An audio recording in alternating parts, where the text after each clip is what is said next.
Hello, my name is Elaine Quinn and I'm the editor of The Conscious Lawyer, a new online publication that is about law and what lawyers do, but it's different in that it's a platform for more conscious, creative and courageous practices of law that are really in service to a more beautiful world.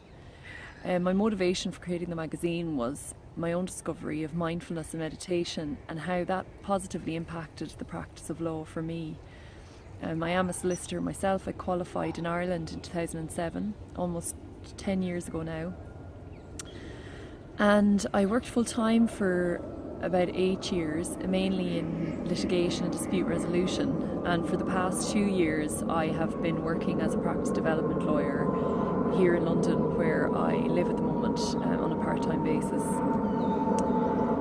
So when I was in my 20s, and earlier than that, as a student, like many others, I experienced significant anxiety and stress, which was very difficult and which affected my work and my interactions with others. And it made me realise as a young trainee solicitor that if I don't feel well and whole within myself, I'm going to be of limited benefit to clients that come to me with their own stress and anxiety, because that's when people come to see lawyers, when they're experiencing difficulties in their own life.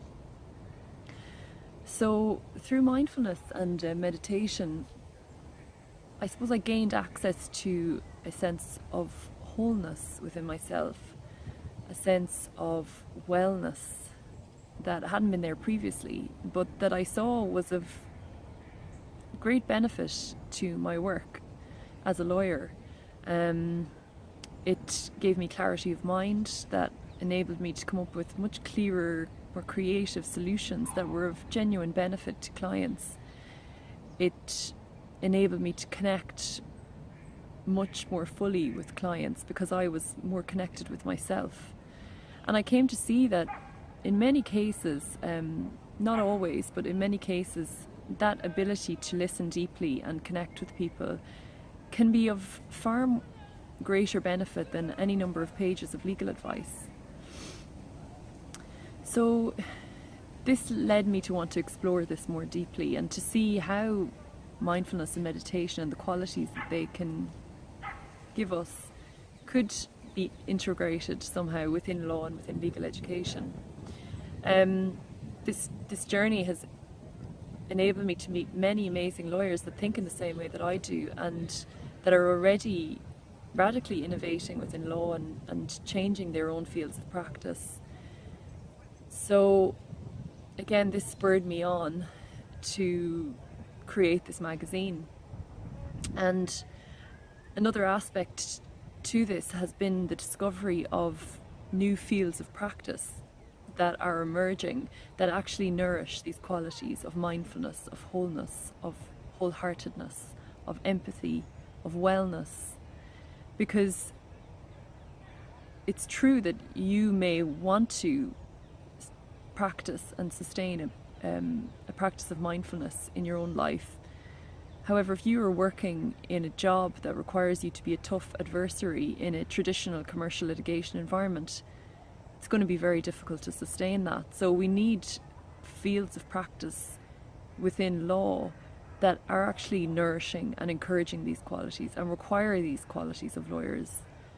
And these fields do exist, and some have been around for a while, some are just emerging now. They don't seem to be very well known, but they may include collaborative law, conscious contracts, community law, earth law, restorative justice, sustainable justice, therapeutic jurisprudence. There are many, many fields.